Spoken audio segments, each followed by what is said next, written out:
You thief? You manipulative thief. Patricia's voice echoed through the dining room, making the crystal chandelier tremble. You took advantage of my illness and stole my family fortune.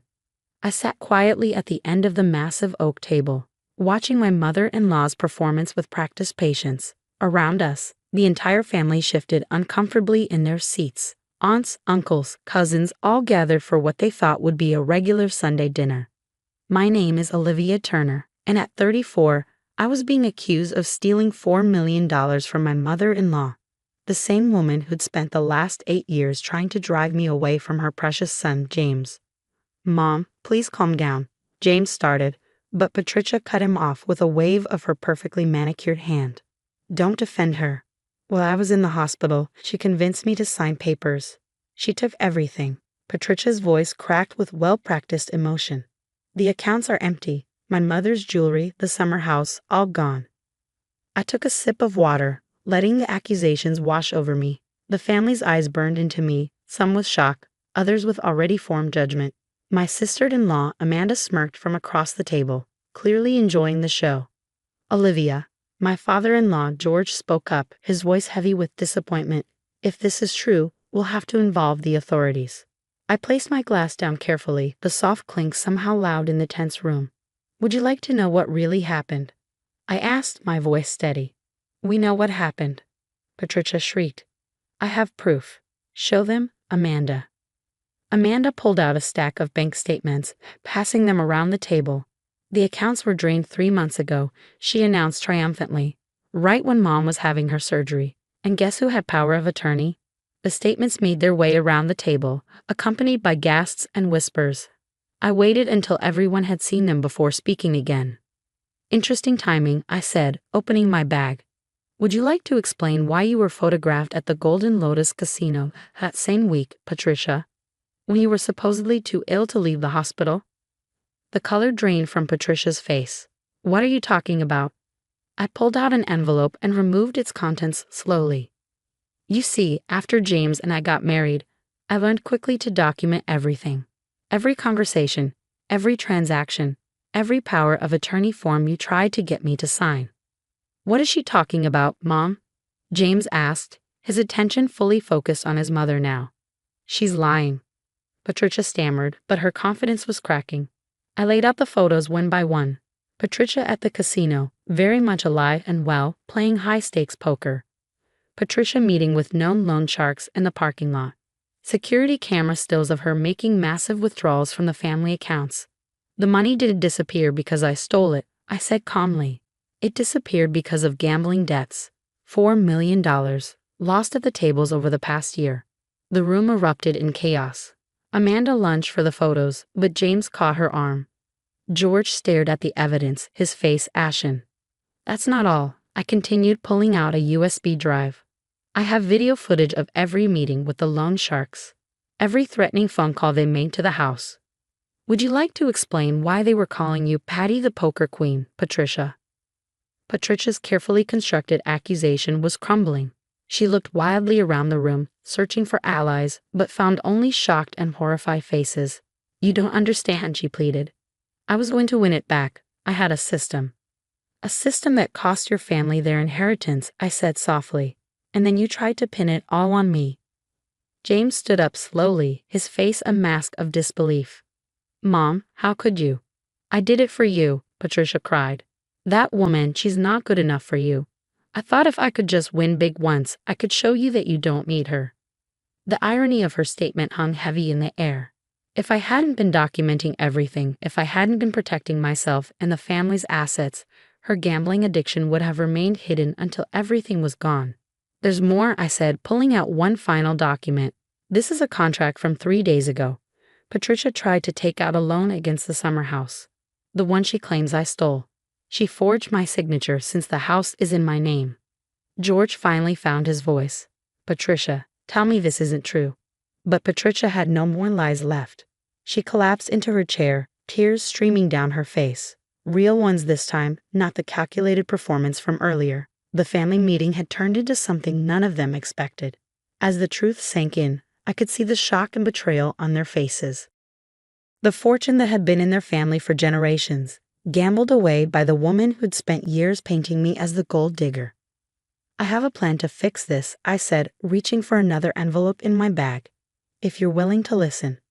The room fell silent, all eyes now turned to me, not with accusation, but with desperate hope. Patricia's sobs were the only sound as I pulled out the document that would change everything.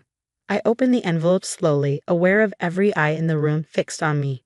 Before I show you this, I said, you need to understand something. I've spent the last 8 years being treated like an outsider, watched like a thief, and accused of being after the family money. But I love James, and that means his family is my family, whether you like it or not. Patricia's sobs quieted as she watched me through mascara-stained eyes. Amanda leaned forward, her previous smugness replaced by barely concealed curiosity. 3 months ago, when I discovered the extent of Patricia's gambling, I contacted Harrison Cooper. The family lawyer? George interrupted, his face puzzled. Yes. Together, we created a financial recovery plan. I laid out a document filled with legal terms and numbers. I've used my inheritance from my grandmother to buy back the debts Patricia accumulated. Every single one. The silence in the room was deafening. James reached for my hand under the table, squeezing it tight. You? What? Patricia whispered. The loan sharks, the casino debts, everything. It's all been consolidated and transferred to me. I met Patricia's eyes steadily. Instead of destroying this family, you'll repay me, with reasonable interest, through a structured payment plan. Amanda snorted. And how exactly is Mom supposed to pay you back? You've just shown everyone she has no money left. I pulled out another paper. The summer house, the one Patricia tried to take a loan against. I'm willing to let her and George continue living there, but the rental income from the beach units will go toward repaying the debt. George studied the documents, his financial background helping him understand the implications. This could actually work, he said slowly. But Olivia, why would you do this? After everything? I thought about the family photos lining the hallway, generations of Turners looking down at us. Because some things are worth more than money. This family's legacy, James's inheritance, the home you built. I couldn't watch it all disappear. Patricia stood up abruptly, her chair scraping against the hardwood floor. For a moment, I thought she might start screaming again. Instead, she walked unsteadily around the table until she reached my chair. I've been horrible to you, she said, her voice breaking. From the day James brought you home, I tried to prove you were after our money. And now you're the one saving us from my mistakes. Mom, James started, but Patricia held up her hand. No, let me finish. I need help, she admitted, the words seemingly painful to say. The gambling. I can't stop on my own. I've tried, but I pulled out one final document. There's a condition to my help. You need to enter rehabilitation. I've already found a program specializing in gambling addiction. They're expecting you next week. Amanda stood up, her face flushed. This is ridiculous. You're trying to control everything, just like always. Mom doesn't need. Sit down, Amanda. George's stern voice cut through her protest. Your mother absolutely needs help, and we're fortunate Olivia cared enough to arrange it. The next hour was spent going through the details of the repayment plan. I explained how the rental income would be managed, how Patricia's rehabilitation would be structured, and how the family assets would be protected moving forward. There's one more thing, I said, as the meeting was winding down. I've arranged for a family counselor. We all need to heal from this, not just Patricia. Years of suspicion and accusations have left their marks on everyone. Looking around the table, I could see the truth of my words reflected in their faces. The proud Turner family, brought to their knees not by an outsider's greed as they feared, but by one of their own. As people began to leave, Patricia caught my arm. Her earlier mascara tracks had dried, leaving dark streaks on her cheeks. Why didn't you expose me right away, when you first found out? I thought carefully before answering. Because destroying you would have hurt James, and despite everything, you're his mother. Sometimes protecting the people we love means protecting them from themselves. She nodded slowly, understanding finally dawning in her eyes. As she and George left for what would be one of their last nights at home before her rehabilitation began, I felt James's arms wrap around me from behind. You're remarkable, he whispered into my hair. All these years you've been protecting us, haven't you? I turned in his embrace, seeing the mix of love and regret in his eyes. I protected what matters. The rest? We'll work on it. Together.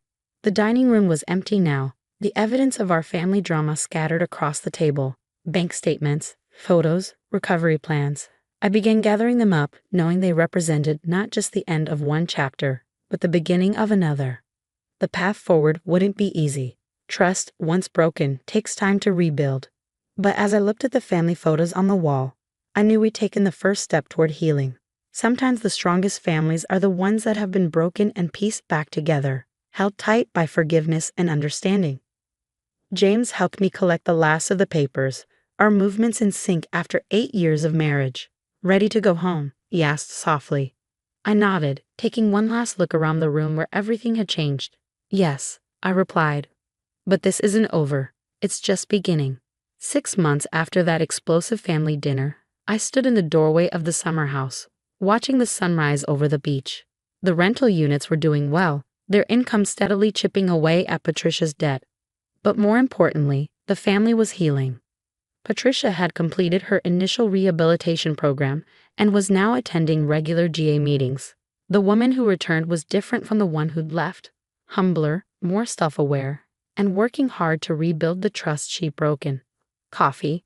James appeared beside me, holding out a steaming mug. Thanks, I said, accepting it gratefully. We were spending the weekend helping his parents settle back into the house after Patricia's return from rehab. Inside, I could hear George and Patricia moving around the kitchen, their voices soft but clear.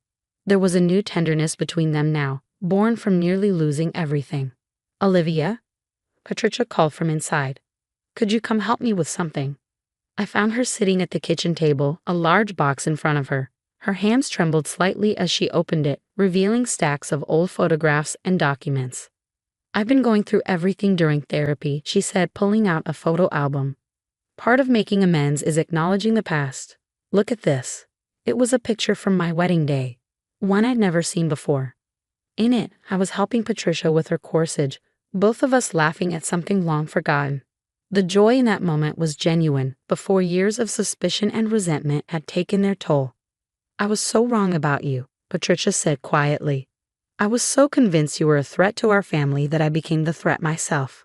I sat down beside her, looking through more photos. We can't change the past, I replied, but we can build a better future. The family counseling sessions had been challenging but necessary. Amanda initially refused to attend, but after seeing the positive changes in her mother, she finally joined us. Slowly, painfully, we began to address the years of dysfunction that had led us here. The rental income is exceeding projections, George mentioned over breakfast, his business mind never far from the numbers. At this rate, we might be able to accelerate the repayment schedule. Let's stick to the plan, I suggested gently. This isn't just about the money anymore. Patricia nodded in agreement. One day at a time, she said, echoing her GA mantra. In the meetings, they teach us that rushing to fix things can sometimes make them worse. Later that afternoon, as James and I walked along the beach, he suddenly stopped and turned to me. You know what today is? I thought for a moment and smiled. 8 years and 6 months since our wedding day. 8 years and 6 months of you fighting for this family, he corrected, even when we didn't deserve it. I watched the waves crash against the shore, thinking about everything that had happened. Family isn't about deserving, I said finally. It's about choosing to stay, even when it's hard. Back at the house, Amanda had arrived with her husband. There was still tension, but it was softening. She brought dessert, my favorite chocolate cake from the bakery across town. A small gesture, but a meaningful one. As we sat around the dinner table that evening, the same family, but fundamentally changed, Patricia cleared her throat. I've been working on something, she announced, pulling out a notebook. My therapist suggested writing letters to everyone I've hurt. I'd like to read them, if you're willing to listen. We sat in silence as she read, her words full of genuine remorse and hope for the future. There were tears, not the manipulative ones from before, but real, healing tears that needed to be shed. When she finished, George reached for her hand. James squeezed my shoulder. Even Amanda looked moved. This is what family should be, I said softly. Not perfect, but honest. Not flawless, but willing to grow. The sun was setting over the ocean, casting long shadows through the windows.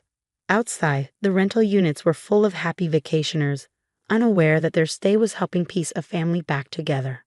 The recovery plan I created wasn't just about money, it was about rebuilding trust one day at a time. Patricia's gambling addiction had nearly destroyed everything, but in facing it, we found a strength we never knew we had. As I looked around the table at these people who had become my family, through blood, marriage, and choice, I realized that sometimes the greatest fortune isn't the one kept in bank accounts. It's the one built through forgiveness, understanding, and the courage to face hard truths together. The $4 million would eventually be repaid, but what we gained in its place was worth far more. We gained a real family, one that had faced its demons and chosen to rise above them together.